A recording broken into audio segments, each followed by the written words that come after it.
Hoy estoy bien contenta de tener en Revélate a Sofía Villón, que ella está en España en este momento. Es escritora y portadora de Poliamor Blog. Yo te recomiendo que la busques, la leas, porque es así como fue que la invité al programa. Tiene una mente brillante, es una mujer atrevida, es una mujer que cuestiona y por eso le brilla la mirada.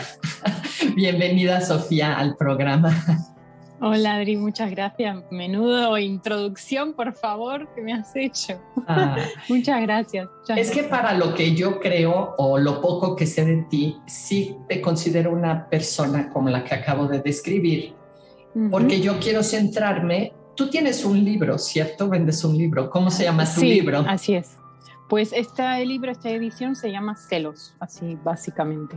Al grano. Oye, al grano. Pues al grano hay que ir, porque los celos es algo de lo que la mayoría de las personas hemos sufrido, sufrimos o hacemos sufrir a otras personas con nuestros celos.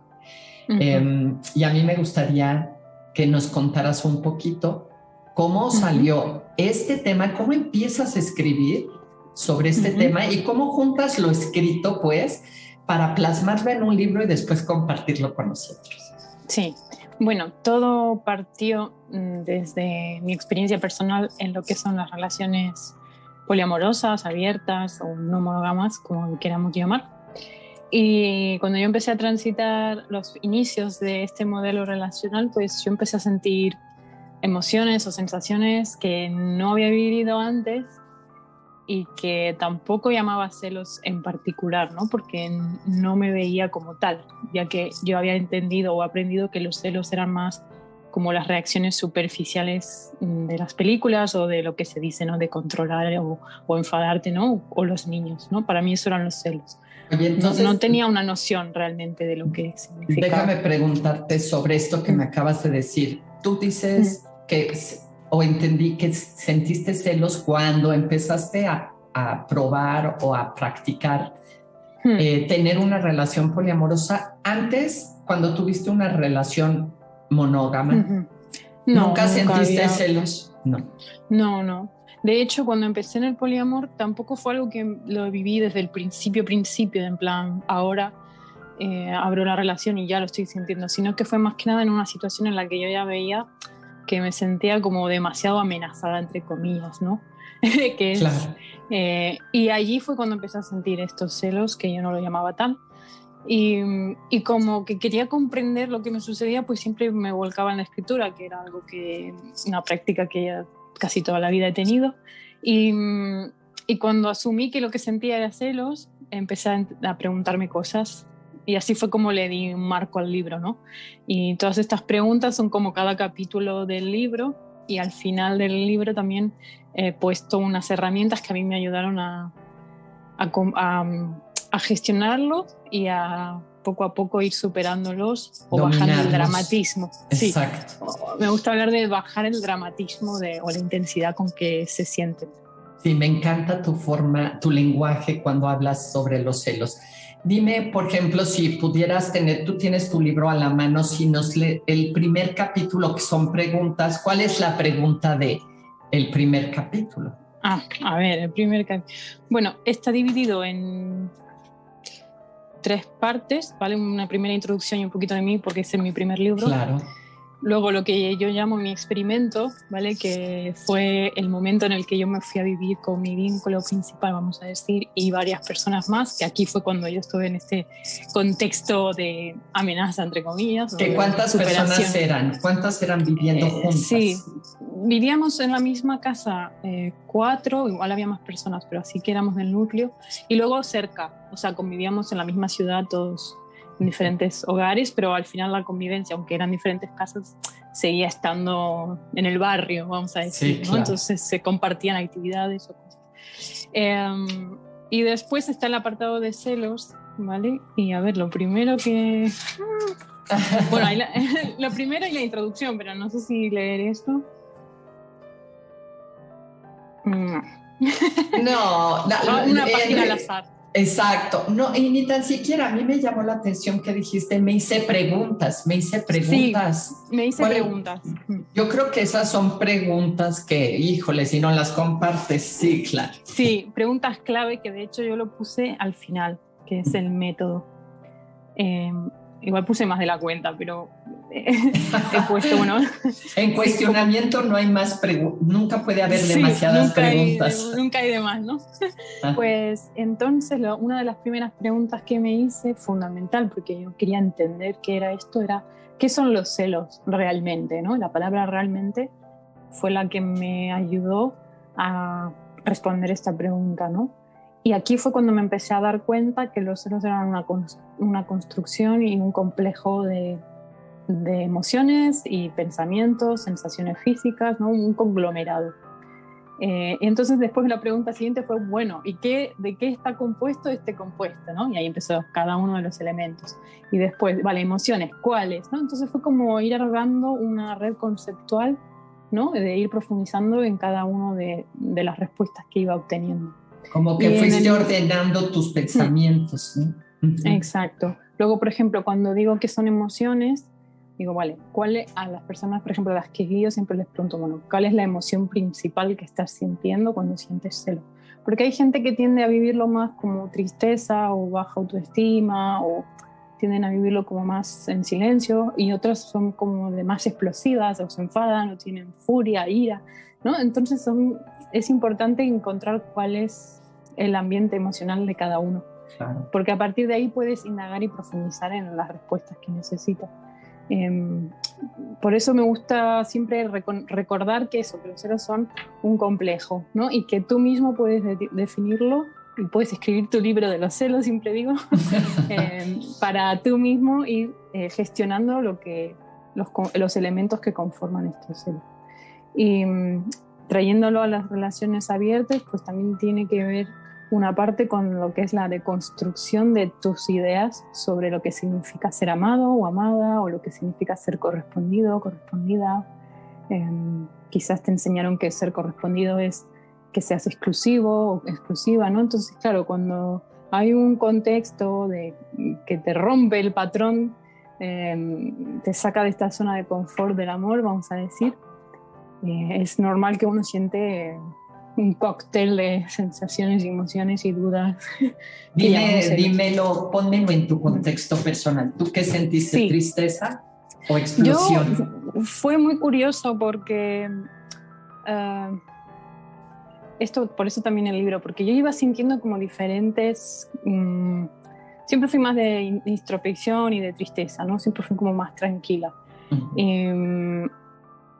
Pero es verdad que dentro de esa tranquilidad había detectado que a veces era como esto no debería gustarme, o esto no debería ser bueno, o no, como hay un poco más juiciosa el personaje. Contigo mismo. Uh-huh. Sí, como me enseñaron, ¿no? Que eso no era aceptable, entonces yo no debería aceptar eso, ¿no? Entonces era mucho trabajo de educación en un lugar. Y a nivel emoción era así como tristeza de romper una ilusión, ¿no? La ilusión de exclusividad o del amor romántico. Cuando la estaba destruyendo yo sentía tristeza, pero cuando yo sentía tristeza me estaba preguntando, bueno, ¿de qué siento tristeza? ¿Qué desilusión se rompe? Y era la desilusión que se rompe es la de no ser la única. Vale, pues ya está, es eso. No, es como, bueno, ahora lo digo así, pero después que lo supe, como que cada vez que me ocurría me recordaba que era eso para ver si no había alguna otra cosa, y poco a poco como que mi sistema emocional iba compensando el drama, vamos a decir, hasta dejar solo como los inputs de celos, que es como una cosita que sube y dice, bueno, ya está tranquila, ¿sabes? Es como, o sea, tú gestionado mucho. También lo que habías decidido era bajarle lo dramático al asunto, o sea, vivir sin tanto drama en tu vida. Sí, sí. También tenía que ver con un trabajo global que he hecho, ¿no? O sea, esa era una parte que eran las relaciones, pero yo al mismo tiempo también estaba haciendo un trabajo de conectar con mi propósito, mi vocación, algo que nunca había aprendido ni me habían enseñado hasta los 24. Entonces, claro, se juntó un poco todo, pero al mismo tiempo este trabajo de propósito y de autoconocimiento me reforzaba la autoestima y todo, ¿no? Entonces, más que la autoestima, ¿no? Mi autopercepción. Entonces, a la hora de sentir celos o estar en situaciones de celos, yo era cada vez más fuerte, ¿no? Yo cada vez me contaba más conmigo misma, ¿no?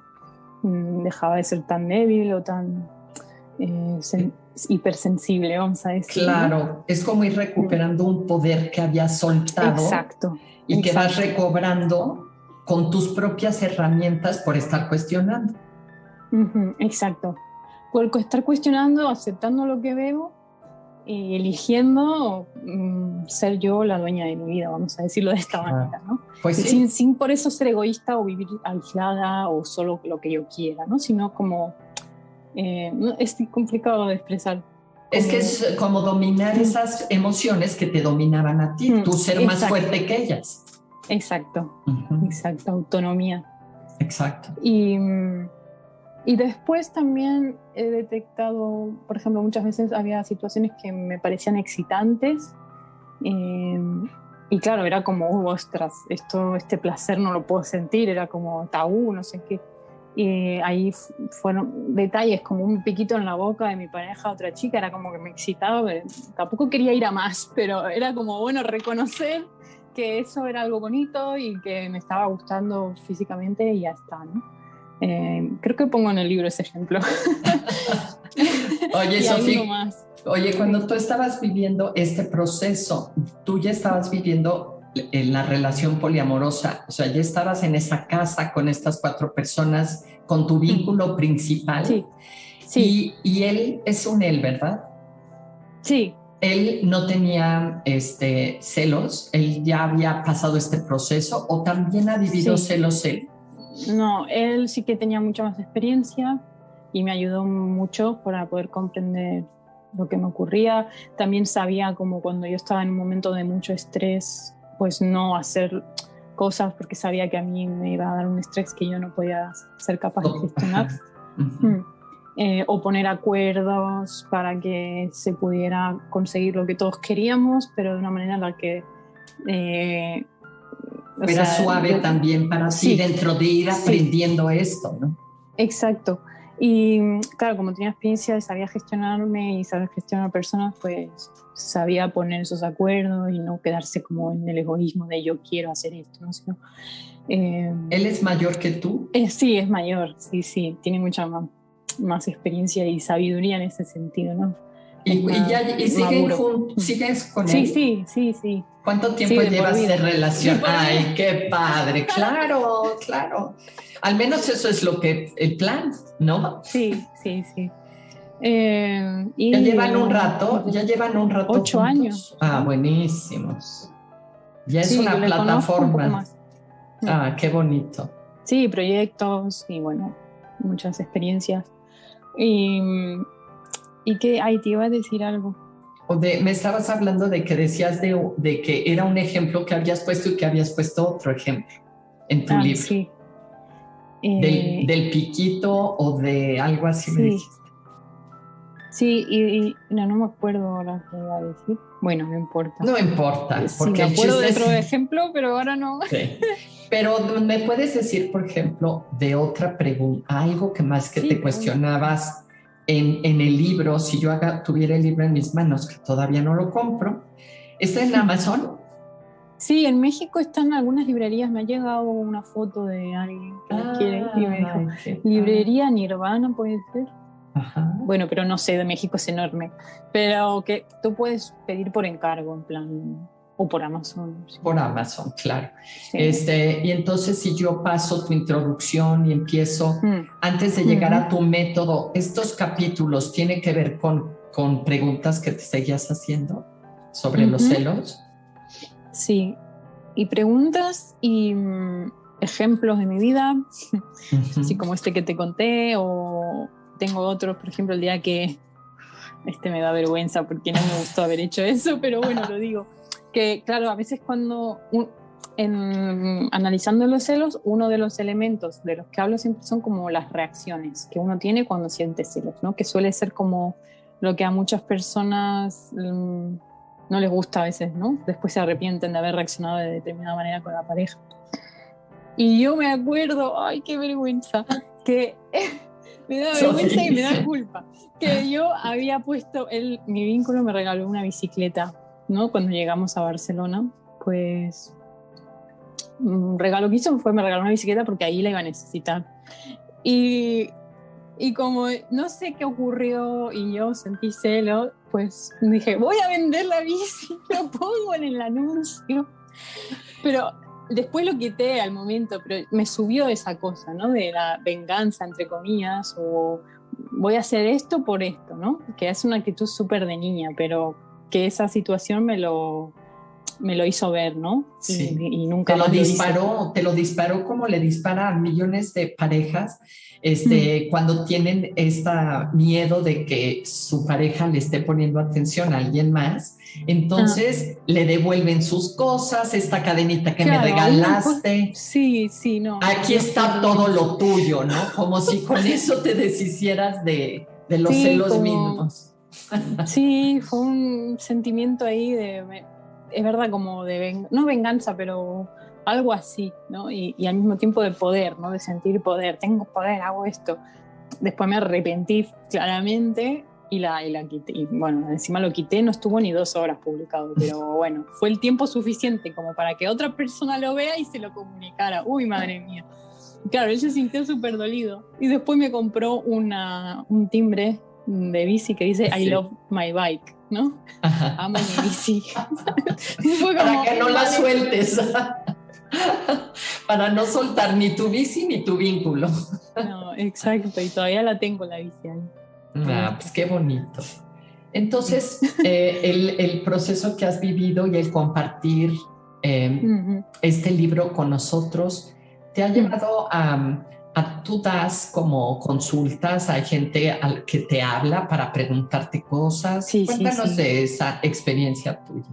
Sí, un montón. Bueno, yo empecé dando charlas grupales en 2017, que hablábamos de muchos temas, y era un poco como yo daba la charla y explicaba cosas desde mi experiencia y luego compartíamos todos. Y después bueno, he escrito el libro después y a partir del libro pues he empezado a tener consultorías privadas que están muy bien porque se puede ir como al kit de la cuestión de cada persona. Sí. Y luego he hecho algunos en grupo, en plan, bueno, online, masterclasses online, sí, donde enseño cómo aplicar el método. Pero es como más teórico, luego tienen que hacer en casa el trabajo.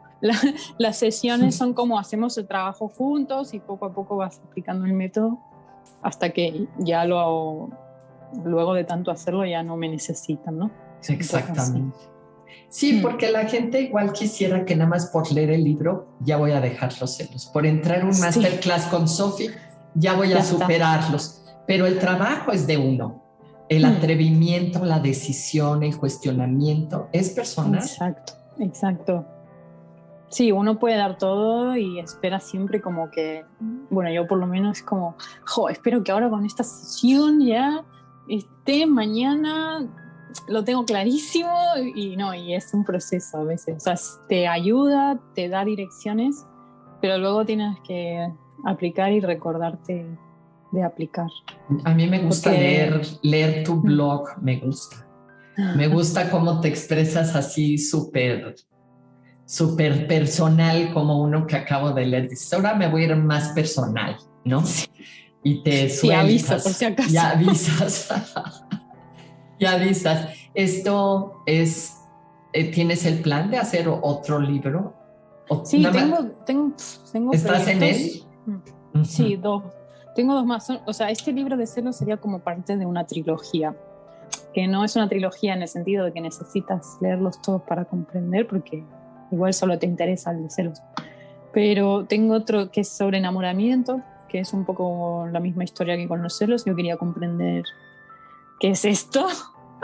Ya sabes que es ahí donde tú y yo hicimos así perfecto, porque el cuestionamiento sobre el enamoramiento es lo que a mí me disparó a escribir también, ¿no? Cuando mi pareja, pues a mis 21 años, después de 4 años de estar con ella, me pintó el cuerno. Estaba profundamente enamorada de otra persona, pero y dicho por ella y con todos sus comportamientos, yo sabía que me amaba. Y eso me hizo así como, ay, ostras, aguas, porque estos conceptos son totalmente diferentes. De ella está enamorada y a mí me ama. Y son dos cosas totalmente diferentes. Exacto, total. Tú aquí has llegado, ay, ahorita mira, te estás volcando, ¿verdad? Ay, sí son diferentes, sí, ¿verdad? Sí. Sí, son dos experiencias totalmente diferentes. Y es la que dentro de lo que tú hablas sobre poliamor, es la que realmente se le permite o se le regala, o qué es, cómo le llamarías dentro de una relación poliamorosa, que yo, como tú sabes, yo tengo una relación no monogámica ética con mi pareja, en donde sí está permitido tener estos enamoramientos, ¿no? Estos nueva energía que tienes con esta nueva persona, que ya no te la puede dar tu pareja de vida, porque es tu pareja de vida y ya lleva yo conmigo, en mi caso, 29 años, y contigo 8 más un poco antes de que lo conocieras, ¿no? Y aunque queramos, no se puede vivir una nueva energía de relación con ellos. Se va transformando. Yo siempre digo es eso, ¿no? Porque a veces dicen que el enamoramiento se acaba, pero a mí me gusta decir que se transforma. Sí. Realmente hay como un deseo de permanecer en la vida del otro. A veces es como, bueno, no, ya está y se tiene que el vínculo acabar allí. Pero si no, se puede como ir transformando en... Y hay veces que se acaba, a veces que no se vuelven a ver. Entonces el enamoramiento sí cuando es solo energía, vamos a decir, deseo, pues sí. Ahí sexual. Sí. No, o cuando no hay reciprocidad, también se acaba, porque tú puedes sentir el deseo y las ganas de compartir, pero si claro, no eres... y si el otro no quiere, ya está. Pues ya se acaba. Yo sabes qué pienso al respecto, Sofi, que para amar tiene que haber pasado el enamoramiento. O sea, no puedes amar simultáneamente de estar enamorada. O amas o no sé, ¿tú qué piensas respecto a eso que acabo de decir? Yo diría que, bueno, depende un poco también de la experiencia que tienes gestionando el enamoramiento. Cuando ya te lo vas gestionando varias veces y ya sabes que te está pasando eso, te puedes hacer preguntas de cómo es amar a esta persona de la que estoy enamorada, ¿no? Pero ya sería como realmente haber trabajado mucho antes, ¿no? Hay como una especie de maduración emocional que vas como cortando la ilusión o el todo bonito, o estás como más, bueno, a ver, ¿y dónde está la trampa aquí? ¿O dónde está? ¿Sabes? No, y tú dices todo lo bonito, pero hay enamoramientos que se viven con muchísima ansiedad y nada bonito. También, sí. ¿No? Pero es como adictivo, bueno, depende un poco de la persona, pero hay gente que le gusta vivir un poco esas ansiedades o siente como adrenalina o se siente vivo en ese estrés. Es como muy complejo, sí. Y hay muchas formas de vivir. O desarrolló ese apego ansioso. ¿Ves? Y por eso no es que lo elijas, sino que así lo traes, te lo heredaron, pues, esta forma de apegarte al otro de forma ansiosa. Sí, también hay eso. Porque realmente como que nadie no elegirías, ¿no? Tú vivir con ansiedad, sino aprendiste a hacerlo. No, te lo enseña, no eres consciente de esa ansiedad. Incluso hay personas que les gusta como vivir de un enamoramiento en otro, cuando se acaba pasan a otro y buscan a otro, porque al final es como una especie, entre comillas, de adicción. No soy la especialista de las adicciones, podríamos ver así, ¿no? Yo 100%. Bueno, me gusta mucho el chocolate y eso, pero... yo también, Sofi, soy súper chocojólica, pero el enamoramiento estoy segura que es una adicción. Es una adicción y respondemos como cuando te quitan tu droga a la que eres adicta, pues respondes también con esos comportamientos, ¿no? Ansiosos y de venganza y de mala onda, ¿no? Mala onda. De hecho, ahora que me acuerdo, los estudios hormonales sobre el enamoramiento también hay una fase que habla, ahora no me acuerdo los detalles, pero de ciertas hormonas que tienen que ver un poco con... No tienen que ver, pero son como lo mismo que ocurre con la dopamina. Esta seguro y había otras más. Serotonina, oxitocina, todas, pero pero sí se relaciona el enamoramiento con como por ejemplo lo que se dispara en tu cerebro cuando usas cocaína o cuando juegas y tienes esta adicción al juego, pues Exacto. Lo mismo pasa con el enamoramiento. Sí es una etapa bien, bien dura. Hay que tenerla, sí, entre estribos, ¿no? Alerta. No tomar decisiones importantes. Exacto. Recordarte, bueno, también depende de la edad. Y si estás solo, sola, si ya tienes una familia, si tienes pareja, si has tomado decisiones vitales, porque te puede llevar a destruir todo, ¿no? Pues tú tienes 33 años o así, pero cuando te enamoras a los 50, yo pensaba que era diferente. Y te puede pegar como el mazazo igualito que a los 18. Sí, exacto. Por eso es como que hay que... Bueno, cada uno hace lo que quiere, pero yo a mí misma me digo eso, ¿no? Como me puedo enamorar a cualquier edad y sé lo que es, pero las decisiones vitales me las voy a pensar. No sé, a ver si un día desaparezco por ahí, ya me recordarás este podcast. Pero bueno, de momento el autocontrol que me pongo sano para mí es ese, ¿no? No sé, tampoco nunca... Me he llegado a enamorar muy, muy fuerte, o sea, mucho deseo, pero siempre como que tengo claro mis objetivos.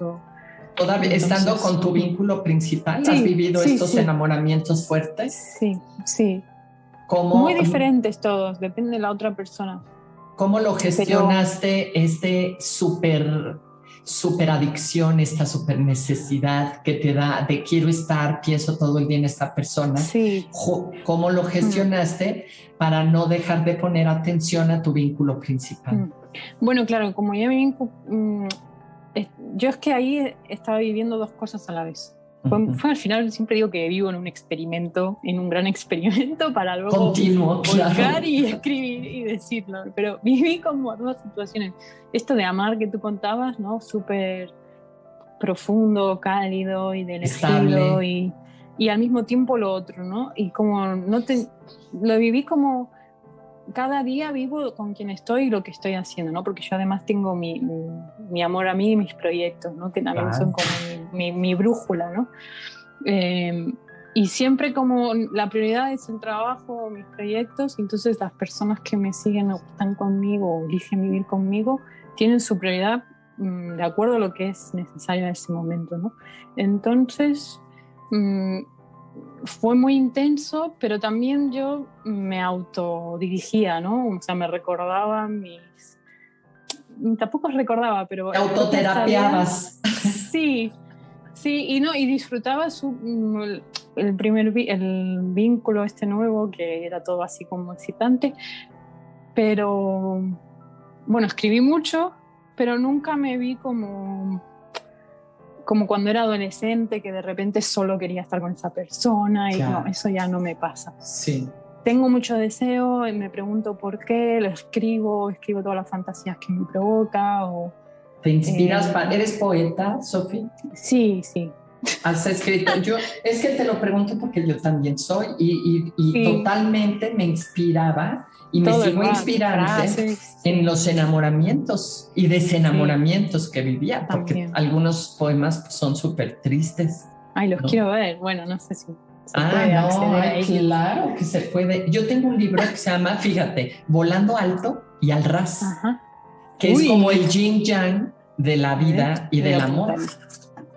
Ese Volando Alto y al Ras, Sofi, tiene, por mi diseñadora, mete al libro hojas negras.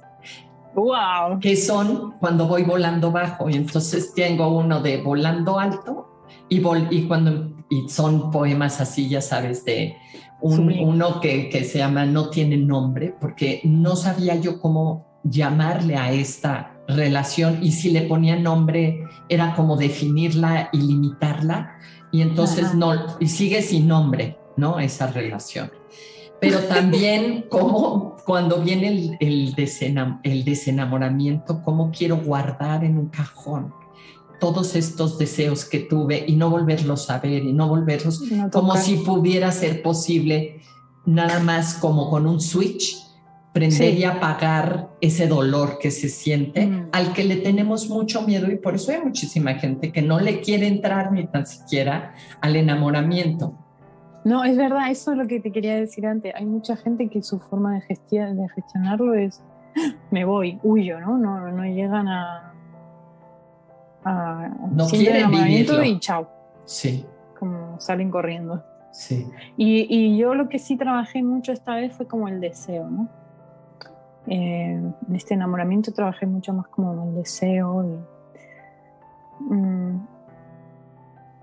Pero bueno, no tuve muchas decisiones vitales que tomar en ese sentido. Qué maravilla. Como, sí que tuve que guiar mucho a la otra persona que pudiera comprender mi estilo de vida, o que yo ya tenía otro vínculo, que empezaba, claro, y ahí era un poco, yo aprendí mucho como a marcar límites, a recordarle, y seguramente él también debe de haber aprendido mucho contigo sí, como maestra. Sí. Claro, al final siempre digo lo mismo, que uno sin querer es poliamoroso y al mismo tiempo es guía, ¿no? Sí, a mí me gusta el rol de guía y bueno, escribo y comparto para eso, pero hay mucha gente que igual se plantea el poliamor y de repente se ven esas situaciones de tener que ayudar a sus vínculos a gestionárselo, ¿no? Y no saben qué hacer. Totalmente. Son muchas cosas, sí. ¿Y tu tercer libro, el que sería la trilogía, cuál sería? Celos, enamoramiento y el otro se llama, bueno, de momento no tengo el nombre, pero es para hablar de poliamor. Qué padre. Como decir como todos los conceptos, poner un orden, como siempre me gusta a mí hacer eso, ¿no? Así te conocí buscando en tu poliamor blog, ¿no? Empecé a leer y lo dices y lo explicas, fue muy fácil para entender. Yo estaba hablando, yo tuve como 7 podcasts con un chico poliamoroso mexicano que también ya tenía su vínculo principal y aprendí mucho porque yo, a pesar de que tengo esta capacidad poliamorosa y la ejerzo, no vivo, nunca he vivido con mi Mike, que es mi pareja de vida, simultáneamente con otra persona aquí en mi casa, ¿no? Entonces, Sofi, mi hija, de la que a veces te hablo, no me dice, ay mamá, ¿cómo? Pues es que nadie va a entender que eres poliamorosa si parece que eres la novia de papá todavía, ¿ves? Porque todavía nos vemos y nos tocamos todo el tiempo, estamos con una energía muy, muy ligera y todo esto por no atraparnos en la exclusividad. Exacto, qué lindo. Sí, es lindo como lo que tú vives también, ¿no? Sí. No, pues muy bien, Sofi. Te agradezco mucho todo este tiempo que has estado platicando conmigo. ¿Quieres decirle a las gentes que nos escuchan, háblales de tus redes, dónde te pueden leer? Bueno, en redes estoy en Instagram, que es poliamor_blog, y allí hay un enlace en el cual pueden ir a lo que es la newsletter, que mando emails ahora voy a empezar a mandar, primero era una vez al mes, ahora tengo planteado cada 15 días. Muy bien. Y bueno, empecé un canal de YouTube. Bueno, en ese enlace hay como todas las opciones dependiendo de lo que a cada uno le interesa más. El canal de Telegram y luego la web. Y por ahí también te pueden contactar por ahí si quieren consultar contigo. Sí, me pueden escribir. De momento los DM los contesto. Me escriben bastante, pero me da para contestar. Y si no, el email es hola@poliamorblog.com. Que, bueno, ahí no se filtra nada, pero creo que están como... Sí, no sé si está en el link de la biografía, el correo. Bueno, no importa. Me fui. Qué bonito. Pues sí. Yo feliz de haber platicado contigo. La última vez que estuvimos platicando fue en un live que ahí está grabado, ¿verdad? Pero me gusta mucho más platicar en un podcast. Puedo hacerlo como mucho más pausadamente, sin que se metan como preguntitas que tengo que estar, que me quitan mi atención totalmente. Y aquí sentí como que te tenía en mi estudio, porque ya sabes que yo soy fotógrafa. El día que vengas a México, te vienes para acá, que te voy a regalar un estudio. Me fascinaría fotografiar. Así Mira, es que se ve nunca guapo. sabes si vas a llegar hasta vas a cruzar todo el mar para venir hasta acá, ¿no? Ojalá. Me encantaría. Pues bienvenida y mil Ay, gracias por estar con nosotros compartiendo tu sabiduría, Sofi. no, gracias a Un ti, Adri, besote. por invitarme a tu estudio. Gracias. Un besito. Chao, chao. Tú que nos escuchas, recuerda que aquí tenemos un espacio para que podamos platicar de lo que tú quieras. Gracias por escucharnos y ser parte de Revélate, Atrévete a Ser. También te invitamos a ayudar a que el podcast de Revélate siga creciendo a través de Patreon, en patreon.com/Revélate, con las 2 Bs, B grande primero y B chica después.